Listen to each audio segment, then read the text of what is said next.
We are recording and we are on the road to WrestleMania. Hello, everybody. I'm Ben Veal. This is Ben Veal Talks. And today I want to talk to you about the top 10 most historic WrestleMania show openers. Now, let me be very clear, first and foremost, this is not my list of the top 10 best WrestleMania show openers. That would be very, very different.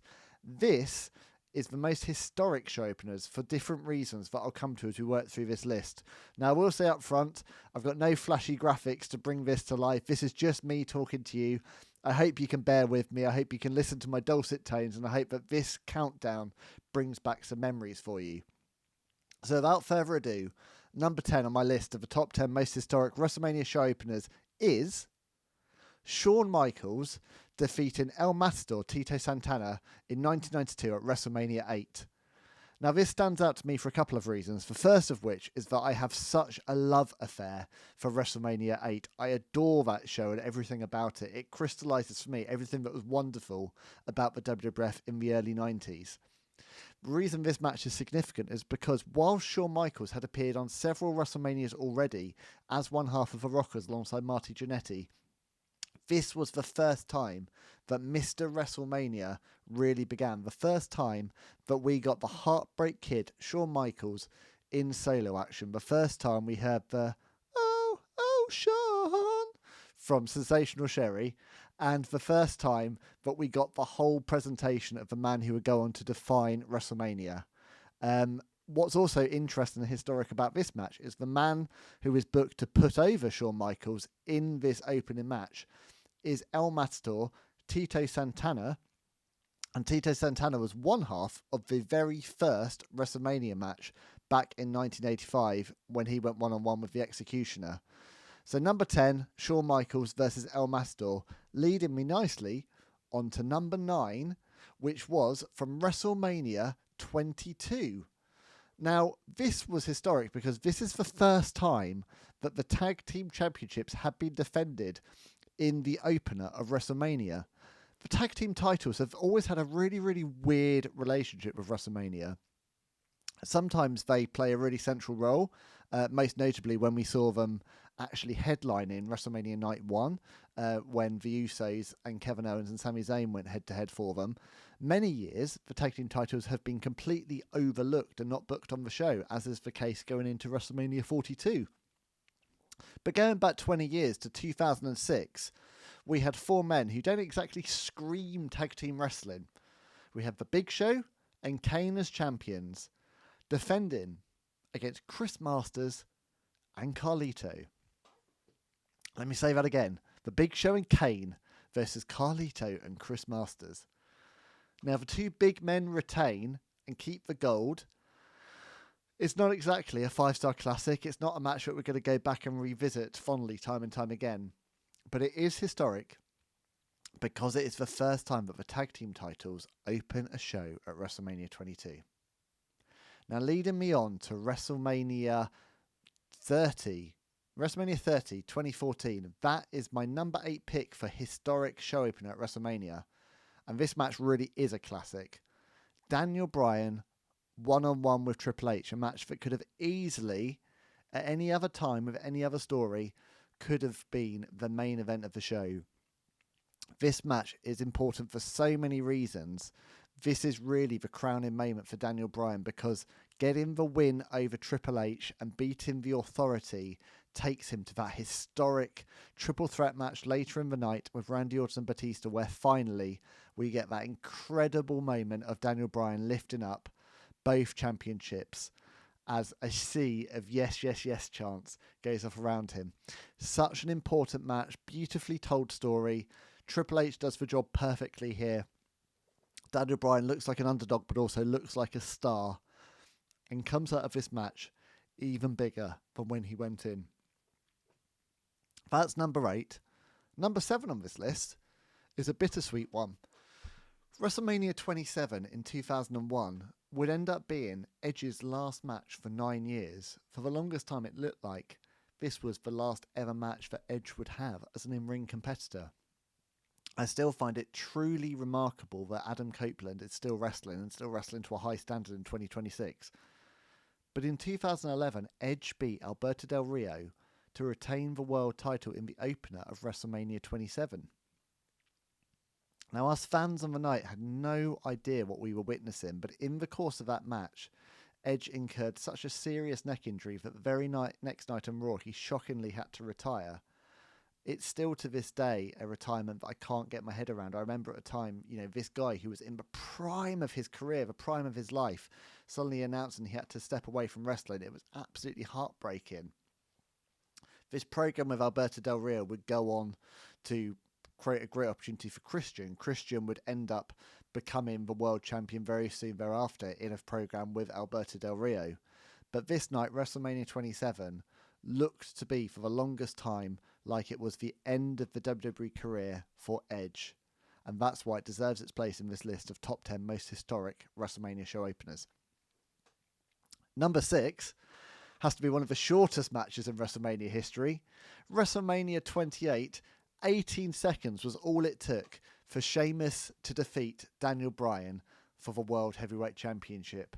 And this is historic, really, not only for the title change, but because this moment was what really started the Yes movement.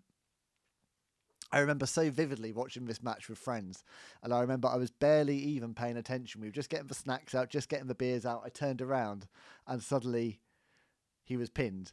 And I just remember being so viscerally angry at the booking of this. I was just thinking I was so looking forward to this match. And to see, Daniel Bryan robbed of his great WrestleMania moment felt so galling. And we would see the show being taken over with the fans chanting Daniel Bryan in the matches afterwards. This was the start of the organic Yes movement. And really, it was this night that paved the way for WrestleMania 30 2 years later. None of this happens without that match and without that shocking moment with Sheamus. Several months later, Sheamus and Daniel Bryan would go on to have the classic match that we all anticipated would happen at WrestleMania, but it wasn't happen at WrestleMania 28. But what did happen is a moment we will never, ever forget, with the 18-second loss to Sheamus. Number 5 on the list, you have to go way back to 2005 and WrestleMania 21. And that is the one-on-one showdown between Rey Mysterio and Eddie Guerrero. Now, these two had obviously had a storied rivalry in WCW. Fans fondly remember to this day Halloween Havoc 1997 as one of the greatest, if not the greatest, cruiserweight match of all time. Going into WrestleMania 21, the two were still positioned as friends, but this was going to be the night that everything changed. This really was the start of the Eddie heel turn and a program that would be phenomenal over the summer, including Eddie Guerrero, Rey Mysterio, and one very, very young, and not at that point dirty, Dominic Mysterio. Rey gets the win in this match at WrestleMania 21 to kick off the show in an absolute belter. Sadly, the reason this is so historic is that this would be Eddie Guerrero's last ever WrestleMania appearance. Later that year, the wrestling world would lose Eddie at such a young age. Still one of the biggest shocks that we've ever experienced as wrestling fans. And 20 years on, Eddie Guerrero is as beloved now as he has ever been. So this match goes down in the history books as Eddie Guerrero's farewell from WrestleMania. A year later, he would be inducted into the WWE Hall of Fame and Rey Mysterio would win the world title in his memory. Number 4 is historic because it's WrestleMania 18. It's the first time that a championship changes hands in the opening match. So Rob Van Dam beats William Regal to win the Intercontinental Championship. Now, it's a fairly throwaway match, as much of WrestleMania 18 actually was. What's significant about it is that it is the title change. Rob Van Dam actually becoming IC champion and that championship changing hands at WrestleMania 18. It goes to show that actually the shock factor, of a championship changing hands at WrestleMania can really set the stage and set the show for what's to come. Another title change is at number 3 of the historic show openers, and that is WrestleMania 20. I've spoken on Wrestling Life with Jimmy Corderas about this match. Jimmy Corderas was the referee for John Cena beating the Big Show. We'll remember that Herculean F5 in Madison Square Garden to the 500-pound giant. The reason this is historic is because this would be John Cena's first of many championships within WWE. The Doctor of Thugonomics was so over with the crowd last night, on that night. He was so popular in this match. The crowd reaction was phenomenal. This was the perfect way to kick off a very special night celebrating 20 years of WrestleMania. Now, number 2 on the historic WrestleMania show openers, and if we were talking about quality of matches to open a show at WrestleMania, you'd be hard pushed for this not to be number 1. But number 2 for making history is Owen Hart defeating his brother Bret in an absolute 5-star technical classic at WrestleMania X in Madison Square Garden. Now, I could not believe what I was watching as the Rocket Owen Hart well and truly burst out of the shadows of his older brother in this match. I was stunned. Being such a Bret Hart fan, I couldn't possibly conceive that his little brother could get the win. But it happened in a wonderful, shocking roll-up. Owen Hart beats Bret Hart fair and square. Later in the night, Bret Hart goes on to defeat Yokozuna to become the WWF Championship for a second time. And the closing shot of the night is a seething Owen Hart standing in the walkway of Madison Square Garden, so angry at the injustice that despite the fact that he beat his brother later that night, his brother still gets the glory. It would set up a phenomenal feud that spanned pretty much the whole of 1994 between Bret and Owen, with Owen constantly chasing that World Heavyweight Championship. For me, it's quite possibly the greatest WrestleMania show opener of all time. For history, it's number 2. And the reason it's number 2 is because of a pretty surprising number 1, and I really want to get your thoughts on this one. But for me, the most historic WrestleMania show opener is actually WrestleMania 37 and Bobby Lashley defeating Drew McIntyre to retain the WWE title in an incredibly surreal and soggy WrestleMania. Now, the reason this really makes history and tops the list is because of where the world was and where the business was at this time. This was the very first match to air in front of a live crowd in over 12 months due to the craziness that was 2020. We'd had an empty arena WrestleMania. We'd had months and months of the Thunderdome. And finally, we got a match and we got a show in an arena. Now, obviously, there was a lot of spacing out. The show looked like it wasn't even going to happen at one point because of this torrential rainstorm in Florida, which delayed the show for 30 minutes. We'll all remember Michael Cole and Samoa Joe killing times in their ponchos. But eventually we got the match. And what strikes me about this being so historic is the very fact, it went ahead and this was the match that got to kick off the show, how significant that was.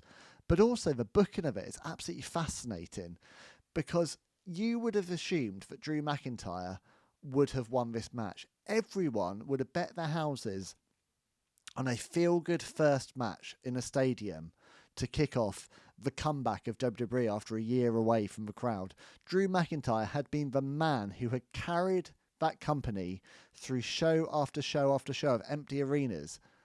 And this is a fascinating match because despite all of that, WWE still flies in the face of logic and booked Bobby Lashley, the incredibly unpopular WWE champion Bobby Lashley, to beat Drew McIntyre in the very first match to play out in front of a live crowd in over a year.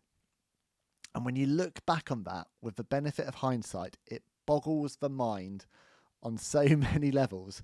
And still to this day, Drew McIntyre is missing out on that one big WrestleMania moment in front of a live crowd that he truly, truly deserves. So for me, it's certainly not going to go down in the history books as one of the great matches of all time at WrestleMania, but it has its place in the history books for a very auspicious reason. Now, there's a few honourable mentions before I wrap up that I want to mention. I talked about it briefly, but Tito Santana defeating the Executioner at WrestleMania 1. You can't have WrestleMania without that very first match taking place. Seth Rollins beating Brock Lesnar for the world title at WrestleMania 35 because, according to Paul Heyman, Brock couldn't wait for the main event.